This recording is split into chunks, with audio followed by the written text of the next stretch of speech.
Bonjour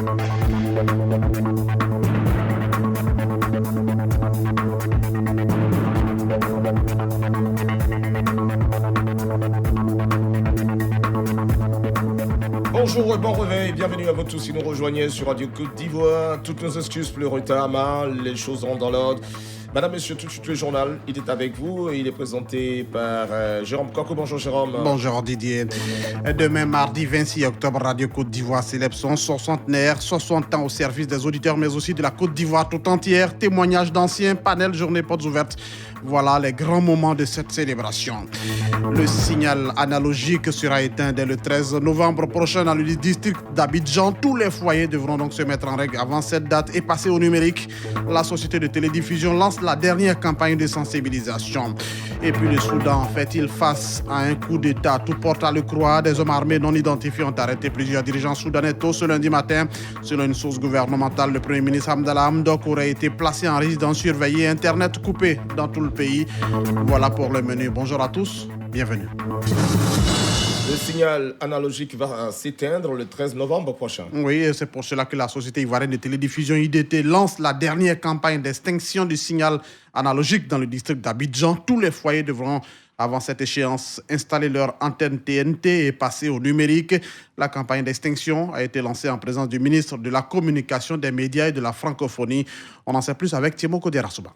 2 ans après le lancement de la télévision numérique terrestre, le gouvernement ivoirien veut mettre fin à l'étape du passage de l'analogie au numérique. Le signal sera définitivement éteint dans le district d'Abidjan le 13 novembre prochain. Et la société ivoirienne de télédiffusion qui pilote l'opération a décidé de mener une campagne pour informer et sensibiliser les populations sur l'extinction du signal analogique. Yo Adama Benoît, directeur général de IDT. Vous n'avez pas à vous inquiéter de l'opération d'extinction de la télévision analogique des jours à venir, car toutes les dispositions sont prises pour la réussite du projet. La TNT couvre intégralement l'ensemble du Grand Abidjan et plusieurs points de vente de kits TNT sont installés. Vous pouvez avoir l'intégralité de ces points de vente en appelant gratuitement au 1307. Chère population, avec la TNT, vous disposez de 7 chaînes gratuitement et sans abonnement. Le gouvernement a donc décaissé 30 milliards de francs CFA pour la réussite du projet. Amadou Koulibaly, ministre de la Communication, des médias et de la francophonie, a exhorté les techniciens collaborant avec IDT à tout mettre en œuvre pour la réussite de la campagne en question. Le kit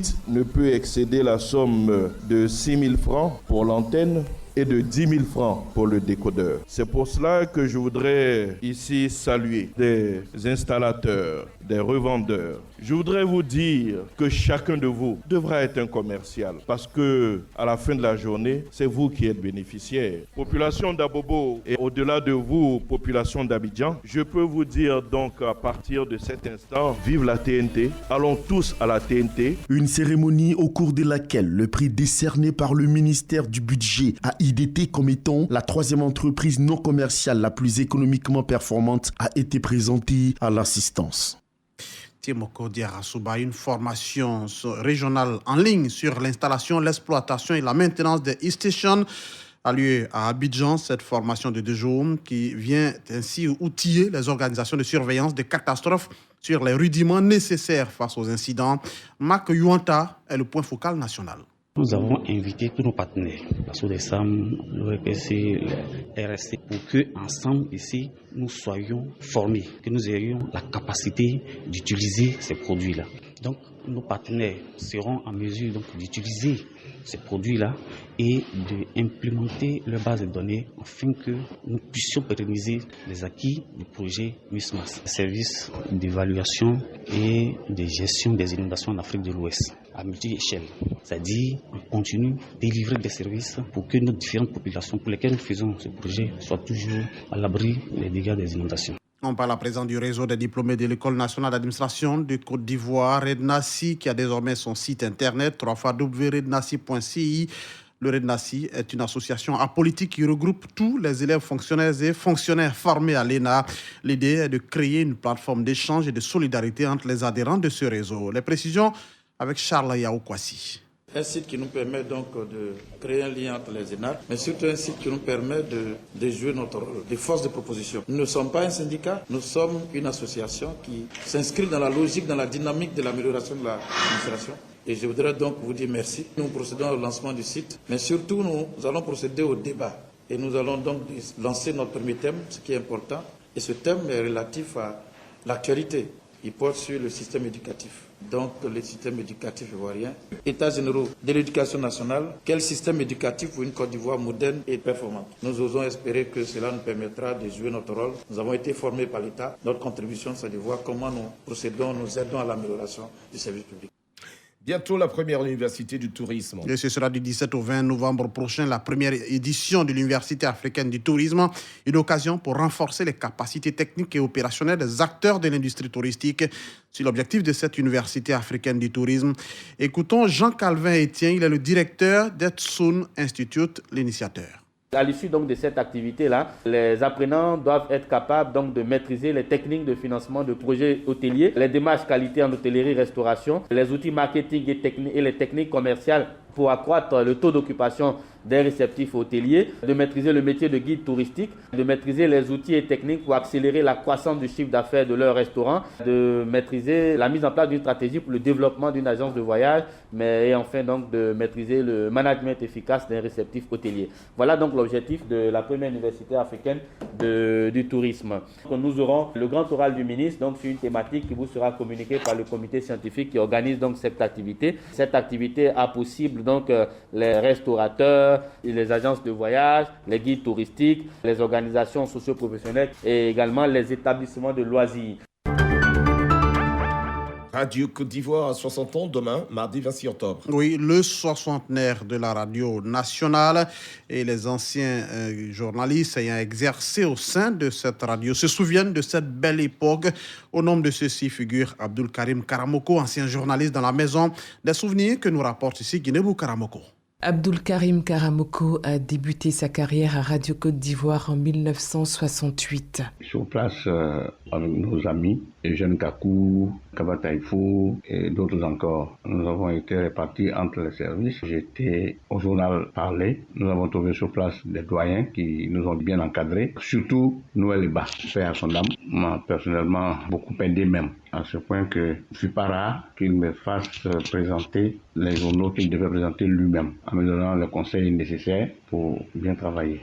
Le journal, nous le préparions à partir des informations nationales qui résultaient de reportages que nos collègues effectuaient, puis les informations africaines et, disons, internationales à partir des dépêches qui, on disait, tombaient sur les téléscripteurs de Radio Côte d'Ivoire à partir du téléscripteur de l'agence ivoirienne de presse. En dehors du journal, Abdul Karim Karamoko était aussi au programme où il a animé une émission de musique. On était tous des amateurs de salsa, la musique afro-cubaine. J'avais proposé, dès le début de ma carrière à la radio, une émission. L'émission s'appelait Surprise Party, de l'animation autour de la salsa, de 15h à 16h, tous les samedis, 1 heure d'émission. C'est une émission qui était beaucoup appréciée et qui prenait en compte les animations dans les quartiers en ville ici à Abidjan, comme à l'intérieur du pays. Nous nous déplacions jusqu'à l'intérieur du pays pour les besoins de cette émission. Aujourd'hui, nous sommes à l'ère du numérique. Abdul Karim Karamoko nous explique les supports sur lesquels les journalistes travaillaient à cette époque. Il n'y avait pas d'ordinateur, il n'y avait pas de numérique. Nous avions beaucoup travaillé avec le monitoring et nous avions les éléments d'information qui nous parvenaient de France dans le cadre de la coopération radiophonique sur des bandes sonores que nous montions selon nos désirs. Ce montage-là, c'est avec une paire de ciseaux, du scotch, sur des machines aujourd'hui archaïques. Abdul Karim Karamoko félicite la direction de Radio Côte d'Ivoire pour le travail abattu et encourage les journalistes dans leurs efforts et leur prodigue quelques conseils. Pendant votre formation, on vous a appris, pour ainsi dire, des trucs. Mais ça, c'est 50% ou plus du métier. Mais le reste, c'est vous-même votre savoir, votre culture. Or, vous êtes des jeunes gens, votre culture n'est pas encore vaste. Donc, il faut que vous continuiez à apprendre, à vous cultiver sur le plan général. Le travail paye toujours, il n'y a que le travail. Travailler, se cultiver, s'informer, ça c'est très important. Et ce type de témoignages et bien d'autres anciens que vous entendrez tout au long de cette semaine sur Radio Côte d'Ivoire à l'occasion de ce 60e. Et justement, à 6h20, nous recevrons Madame le directeur de Radio Côte d'Ivoire, Sali Silio Konaté, pour évoquer les 60 ans de Radio Côte d'Ivoire. Ceci étant, le ministre-gouverneur de la Comoé est en tournée. Oui, on se rend dans l'est donc de la Côte d'Ivoire. Le ministre-gouverneur du district autonome de la Comoé, il est en tournée dans les chefs-lieux de région et de département sous sa responsabilité. Après le sud Comoé, Pascal Abina Kouakou était dans la région du Moronou. Le récit de Richard Dibi-Abonois.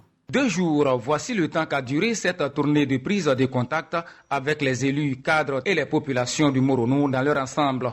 Partout où il est passé, à Aram, Bato et à Bongwanou, le ministre-gouverneur du district autonome de la Comoé a, dans un exposé, présenté ce nouvel outil qu'est le district autonome, ses organes qui le composent, ses attributions, avant d'inviter les populations à le soutenir dans cette nouvelle mission à lui confier par le chef de l'État. Pascal Abina Kouakou, ministre-gouverneur du district autonome de la Comoé. Je suis venu avec le message du développement. Tout ce qu'on peut dire, c'est de faire en sorte que les gens nous accompagnent. Parce que nous sommes venus pour coordonner, sensibiliser. Donc les gens doivent nous entendre. Et nous aussi, on est là pour accompagner les autorités dans leurs projets de développement. Tous les cadres élus du Moronou étaient présents avec à leur tête l'inspecteur général d'État pour Théophile Awandoli. L'essentiel, c'est le développement des différentes localités. Quelles que soient les entités, si nous avons le même objectif, l'objectif de développer nos régions, il ne devrait pas avoir de problème. On va se mettre ensemble et puis travailler ensemble pour le développement de la région. Parce que l'objectif est commun, lutter contre la pauvreté, faire en sorte que nous ayons suffisamment d'eau, suffisamment d'électricité, suffisamment d'écoles, de centres de santé. Précisons que bien avant l'étape du Moronou, c'est le Sud Comoé qui a accueilli le ministre-gouverneur et sa délégation. Il a rencontré les cadres et les populations des localités d'Adiaké, de Grand Bassam, de Tiapoum et d'Abouassou. Richard Dibi Abonois, Bongwanou, Radio Côte d'Ivoire. Le dernier élément sonore de ce 6 heures en province de Korogo. Bientôt la fin des conflits liés au lotissement et construction anarchique dans la cité du Poro. Une mission du ministère de la Construction séjourne en ce moment dans cette ville. L'opération est baptisée Caravane Tiroir Vide. L'objectif est de vider tous les dossiers en souffrance afin de garantir un climat de paix et de cohésion sociale au sein des populations. Enfin, les 20 plus vieux quartiers de Korogo auront donc leur plan de lotissement approuvé. Les populations expriment leur gratitude au ministre de la Construction. Quelques réactions d'abord, Soro Émile, premier adjoint au maire de Korogo. Des propriétaires terrains qui disent, la loi dit que désormais, c'est le propriétaire terrain qui doit lotir. Ils font des lotissements, ils n'ont aucune considération pour les maires que nous sommes. Et je trouve ça trop grave. Je pense qu'avec cette mission-là, tous les problèmes seront résolus. Merci beaucoup au ministre Bruno Nabagné. Madame Boundi Geneva, tu as ton terrain, quelqu'un va dire que c'est pour lui. Parce qu'il est puissant, il se cache pour aller faire ACD derrière. Mais c'est Bruno Nabagné, je lui demande pardon. Il n'a qu'à nous aider pour qu'on puisse avoir les papiers correctement. Ils sont en train de nous piétiner ici. Soro Bakari pour le faire à Karak. Les autres du gouvernement, c'est bon. Avant des papiers, aujourd'hui, j'ai bien compris. On va demander si on a gagné l'argent. Merci beaucoup. Oumar Kwadio, directeur régional adjoint du commerce et de l'industrie. Le ministère a bien fait d'initier ce genre de caravane pour bien clarifier les choses. Nous allons avoir une organisation bien saine pour que nous soyons dans un environnement bien sain. Dans l'actualité hors de nos frontières, un coup d'État en cours au Soudan. En tout cas, on peut dire le pays fait face à un coup d'État, tout porte à le croire. En tout cas, des hommes armés non identifiés ont arrêté plusieurs dirigeants soudanais tôt ce lundi matin. C'est ce qu'a indiqué une source gouvernementale. Après des semaines de tensions entre les autorités de transition civile et militaire, le Premier ministre Abdallah Hamdok lui-même aurait été placé en résidence surveillée. La maison du chef du gouvernement serait assiégée. L'Internet a été coupé à travers tout le pays, tandis que des manifestants se rassemblent encore dans les rues de Khartoum pour protester contre ces arrestations. C'est tout pour ces 6 heures. Je vous rappelle ce qui a fait l'essentiel. Demain, mardi 26 octobre 2021, Radio Côte d'Ivoire célèbre son 60e. 60 ans au service des auditeurs, mais aussi de la Côte d'Ivoire tout entière. Témoignages d'anciens, panels, journées portes ouvertes, voilà les grands moments de cette célébration. Et puis, le signal analogique sera éteint dès le 13 novembre prochain dans le district d'Abidjan. Tous les foyers devront se mettre donc en règle avant cette date et passer au numérique. La société de télédiffusion lance la dernière campagne de sensibilisation. Merci de nous choisir pour vous informer. Radio Côte d'Ivoire, 60 ans d'infos de sport au service de la Côte d'Ivoire. Et ça continue puisque nous ouvrons tout de suite la page des sports. Radio Côte d'Ivoire, les sports d'ici et d'ailleurs. Le journal des sports. Serge Dacoury. Il est là en très grande forme. Bonjour Serge. Bonjour Didier, mesdames, messieurs, bonjour.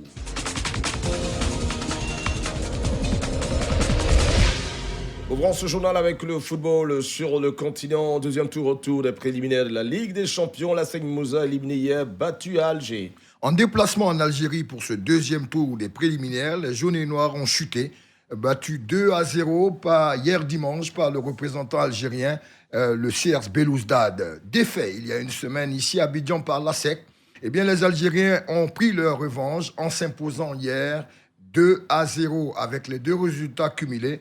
L'ASEC quitte cette compétition et sera reversé donc au tour de cadrage. Quel dommage pour le football ivoirien qui a quand même subi beaucoup de contre-coups avec l'élimination la dernière fois du FC San Pedro par le Las Fayenega et l'ASEC qui quitte la Ligue des Champions pour être versé en Solus Belouizdad. Quelques résultats de ces qualifiés pour la Ligue des Champions.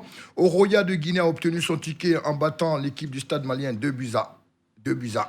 À l'aller, les Guinéens s'étaient imposés au Mali 1-0.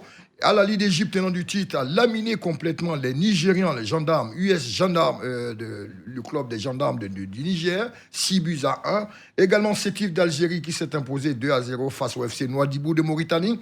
Al Hilal du Soudan, également qualifié, victoire 1-0 sur les River United du Nigeria. Les Sud-Africains de Mamelodi Sundowns également se sont qualifiés en gagnant l'équipe de Mamenia du RDC 1-0. Simba de Tanzanie s'est fait surprendre par une jeune équipe du Botswana, Juvenia Galaxy, qui s'était imposée. Le Zamalek d'Égypte également, facilement vainqueur de Tusker. Les grands habitués du football africain sont reversés, sont qualifiés donc dans cette compétition. On va parler de football au féminin sur le continent toujours éliminatoire. Cannes 2021 après un large succès à Niamey, 9-0. Les éléphants d'âme reçoivent cet après-midi ces Nigérianes. Oui, il n'y a pas eu de match à l'aller puisque les Ivoiriennes à Niamey se sont imposées facilement 9-0 face à l'équipe du Niger. Cet après-midi, c'est le match retour. Touré Clémentine et ses joueuses reçoivent ce même adversaire après cette belle victoire au stade de Niamey. Il faut noter qu'avec cette avance confortable, normalement, les éléphants d'âme sont bien partis pour accéder au second tour. Écoutons, Touré Clémentine, coach des éléphantes, qui parle de l'état d'esprit du groupe. Il faut continuer de travailler parce qu'il y a encore des aspects à revoir. Nous rêvons de jouer la CAN en 2022. Nous avons manqué 2 CAN et nous pensons que nous avons un groupe homogène, un groupe qui est en place depuis des années, qui travaille dur pour progresser. Et donc notre récompense sera vraiment de pouvoir nous qualifier après tout ce travail qui a été abattu depuis des années. Voilà, que nous puissions être à la Coupe d'Afrique des Nations. À rappeler, dans cette compétition, hier, les Ghanéennes étaient opposées aux Nigérianes. Le Ghana s'est imposé 1-0. Mais à l'aller, les Nigérianes avaient emporté 2-0. Et du coup, donc, c'est le Nigeria qui continue l'aventure dans ces compétitions. Deuxième tour de ces éliminatoires de la CAN féminine qui aura lieu au Maroc en 2022. On va parler de football, mais là, on sort du continent. Plusieurs rencontres se sont disputées en Europe dans les 5 grands championnats. Oui, ce gros tour d'Europe avec de grosses affiches ce week-end dernier en France. Le Classico a accouché d'une souris. Aucune équipe ne s'est imposée dans le choc hier au Vélodrome entre l'Olympique de Marseille qui recevait le PSG de Neymar et de Messi. Un joueur parisien expulsé, Hakimi. Paris a joué à 10-11 pendant 39 minutes. 0-0, Paris reste leader avec 7 points d'avance sur l'équipe de Lens. En Angleterre, il faut noter qu'il y avait de grosses affiches. Le théâtre des rêves à Old Trafford est devenu le théâtre des cauchemars. Cristiano Ronaldo a subi un cauchemar, baladé par un certain Mohamed Salah qui a réussi un triplé. Balade des Reds de Liverpool, 5-0 face à l'équipe de Manchester qui recevait. C'est du jamais vu et Salah rentre dans l'histoire marquant le 107e but. Il devient le meilleur Africain de l'histoire à marquer des buts en dépassant le record de Didier Drogba de 104 buts. Il est à 107 buts. Chelsea, la veille, s'est débaladé 7-0. Chelsea est leader. En Italie, il y avait aussi également des chocs. Bologne, il y avait AS Roma face à l'équipe de Naples. Osimhen n'a pas marqué. Mourinho, tactiquement, a bouclé le match 0-0. L'équipe de Zlatan Ibrahimovic, le Milan, est leader avec aussi cette victoire en déplacement face à Bologne 4-2.